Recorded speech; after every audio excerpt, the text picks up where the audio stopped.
Os novos projetos de filmes da DC já estão entre nós, sendo anunciados há poucos dias pelo James Gunn, e um anúncio que se destacou bastante foi o filme The Authority. Esse pegou todo mundo de surpresa, já que não é um grupo de super-herói tão famoso assim, né, dentre os quadrinhos, apesar sim de ter uma certa relevância. Atualmente, eles tiveram um maior destaque nos quadrinhos do Superman, aonde o Superman reuniu uma equipe para invadir o mundo de batalha do vilão Mongul e libertar os escravos desse vilão. Muitos devem conhecer os personagens por uma animação também do Superman, chamada de Superman vs a Elite, aonde o Superman bate de frente com alguns personagens que são paródias, né, dessa equipe The Authority. Mas vamos com calma, porque o vídeo de hoje está apenas começando. Eu sou o Caio Ferreira e vamos conhecer hoje The Authority, a nova equipe da DC, né, nos filmes, porque nos quadrinhos eles já existem há um bom tempo. Vamos falar sobre os personagens que fazem parte dessa equipe e os seus poderes. Então deixa o like, se inscreve no canal e vem comigo.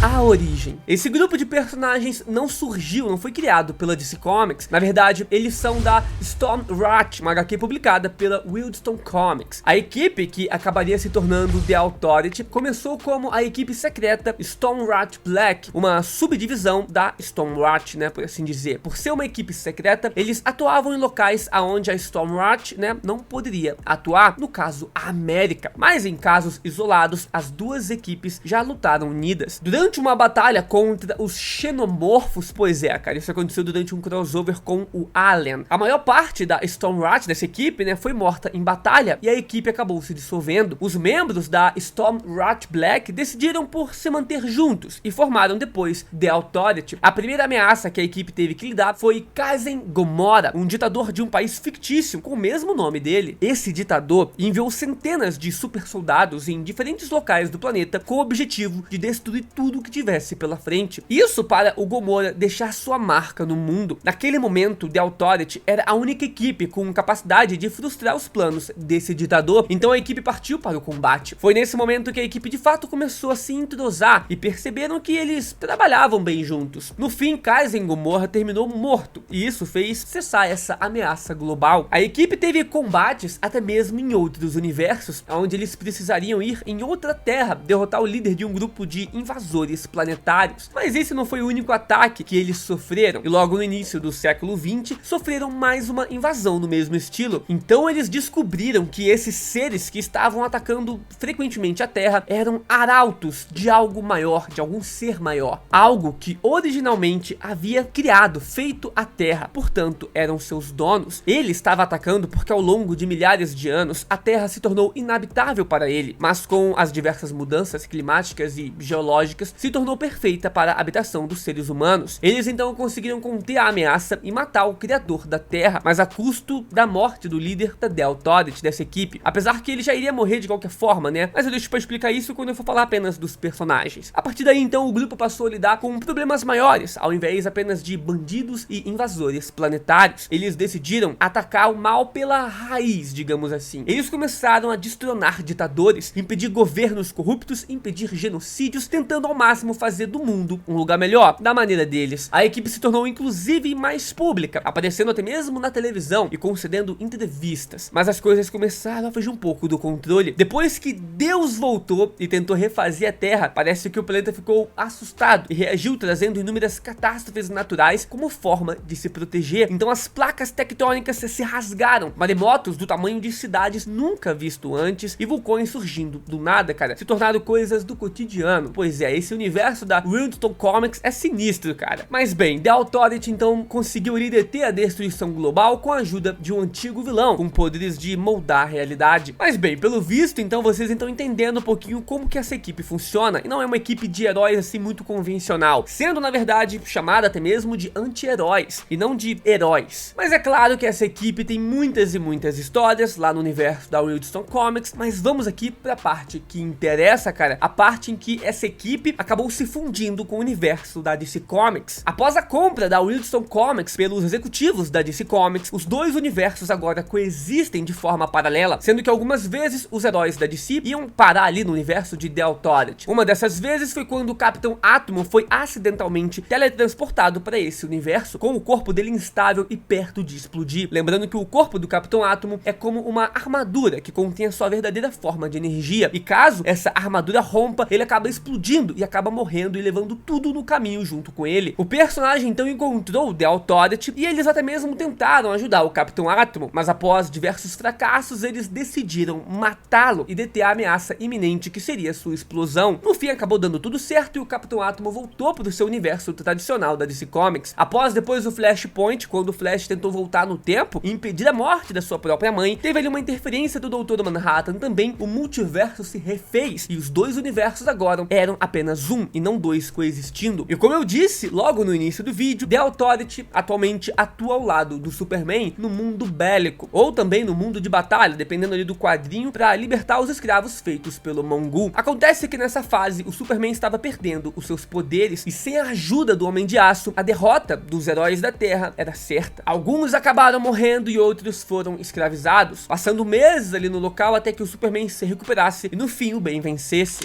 Mas agora que vocês conhecem um pouco mais da história da equipe, eu vou falar dos seus membros individualmente, junto, é claro, dos seus poderes, começando pela antiga líder, Jane Sparks. Ela nasceu no dia 1 de janeiro de 1900, lá na Inglaterra. E ela tem muitas aparições ou relações com eventos marcantes durante a história da Inglaterra e da humanidade. Sua família foi morta enquanto estava a bordo do Titanic. Os negócios de seu pai foram assumidos pelo seu rival. Sem dinheiro, então, ela não tinha outro lugar para ir, exceto morar com o seu padrinho, Albert Einstein. O quê? Olha aí a história se conectando. Lá ela conheceu o jovem Hitler, que era um péssimo pintor. Então ela o convenceu a largar o seu sonho e entrar na política, algo que com certeza depois ela se arrependeu. Os seus poderes se manifestaram entre 1913 e 1919. A partir daí, ela deixou de envelhecer. Jane tinha a capacidade de controlar a eletricidade. Ela pode extrair a eletricidade de dispositivos e até mesmo do cérebro humano e moldar essa eletricidade e transformá-la até mesmo em arma. Ela também podia se transformar,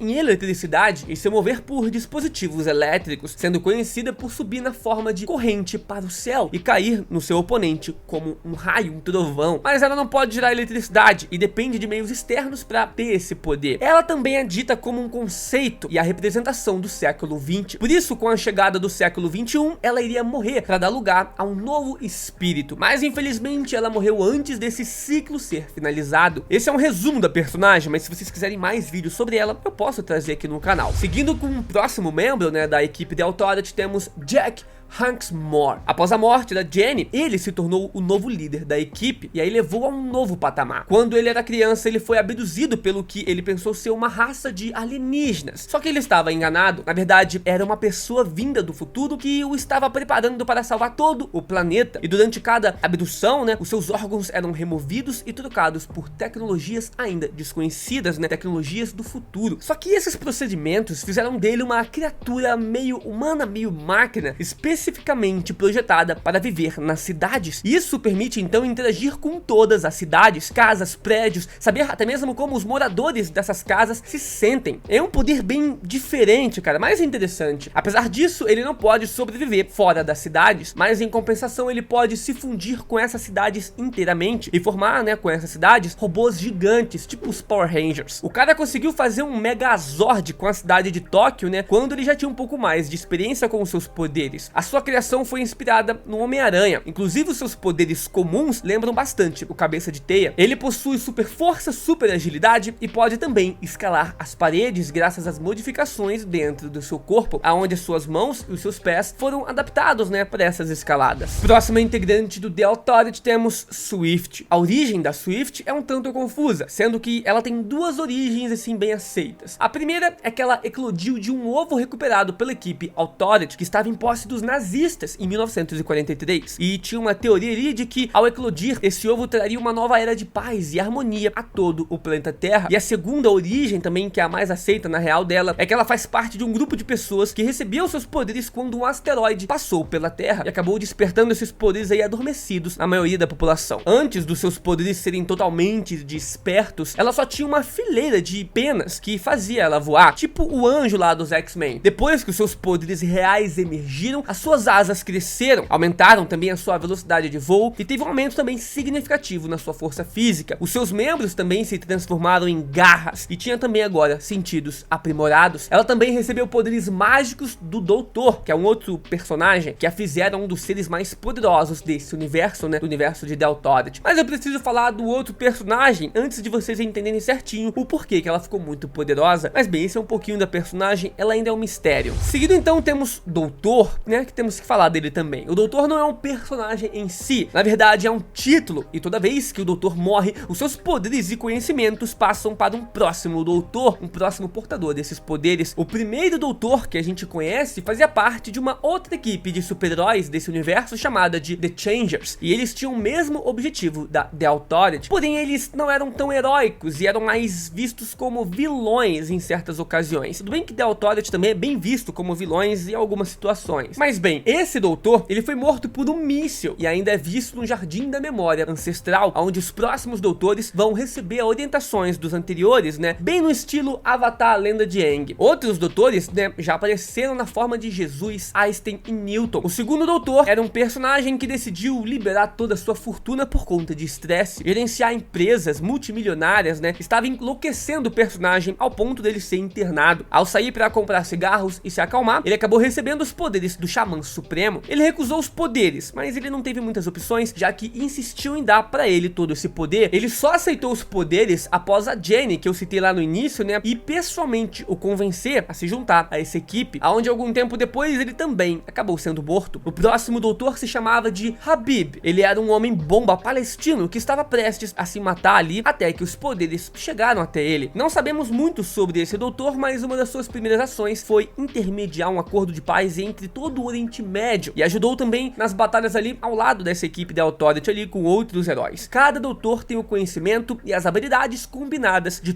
todos os autores anteriores, né? E também eles possuem o poder de alterar a realidade, desde que ele possa imaginar o que ele quer fazer. De acordo com os outros doutores anteriores, né, parece não haver um limite para o que ele realmente pode fazer. Ele poderia até mesmo descriar o universo do Big Bang até o fim dos tempos, ou esticar o momento até o infinito se ele quisesse, alterando até mesmo o tempo. Há uma razão pela qual ele geralmente não usa os seus poderes nesse tipo de escala. Os seus poderes tiram energia, tiram força da Terra, e atos assim muito poderosos de magia podem até mesmo ser muito prejudiciais e destruir o planeta. Seguindo, temos agora Apollo e Meia-Noite. Esses dois personagens são casados e geralmente aparecem juntos nos quadrinhos, então eu decidi colocar eles juntos aqui nessa lista. E para resumir bem, o Apollo seria uma versão do Superman dessa equipe, afinal toda equipe tem que ter, né, o seu Superman. Ele conta com poderes como super força, voo, invulnerabilidade, né, muita resistência e também uma visão de calor. Ele também pode suportar o calor derretido do núcleo da Terra, destruir naves espaciais inteiras, né, voando através delas em super velocidade e praticamente nivelar quarteirões inteiros da cidade. Assim como o Superman, ele precisa estar em constante exposição ao sol para manter o seu poder. Ele puxa, né, suas energias, seus poderes do sol. Ele também não precisa mais comer, dormir e também pode sobreviver no vácuo do espaço. Ele e o Meia-Noite receberam seus poderes por conta de experimentos governamentais, mas o Apollo se tornou muito mais poderoso do que o seu marido Meia-Noite. Diferente do Meia-Noite, o Apollo se voluntariou para receber os seus poderes, mas como consequência ele acabou perdendo toda a sua memória de antes do recebimento desses poderes. Mas agora falando do Meia-Noite, assim como eu disse, ele também recebeu poderes a partir de experimentos governamentais, só que nele, no caso, né, não foi por conta própria. Ele, junto do Apollo, fugiu dessas instalações ao perceber que estavam sendo manipulados por aqueles que deram seus poderes. Eles estavam sendo controlados como verdadeiras armas. Ele também tem força sobre-humana, reflexos aprimorados, velocidade de movimento sobre-humana, fator de cura, sentidos muito apurados, tem muita mira também e vários outros aprimoramentos para combate corpo a corpo. Ele pode ligar e desligar os seus receptores de dor para continuar lutando se ele quiser e possui um coração extra como backup. Ele lutou e se curou de um pescoço até mesmo quebrado, buracos no peito e já teve até mesmo todo o corpo dele ali incendiado. Ele se curou completamente, já contraiu vários vírus, incluindo a AIDS, né, e outras coisas, e continua vivo de boas. Apesar de ter todos esses poderes, ele também é visto como o Batman dessa equipe, só que com mais habilidades. O seu poder, né, a sua habilidade mais famosa é a capacidade de perceber uma batalha antes mesmo dela começar. E ele também possui implantes em sua cabeça que processam a informação assim de combate para sempre estar à frente do seu inimigo em uma luta. Então ele consegue prever os acontecimentos ali de um combate antes deles acontecerem, quase uma precognição, né,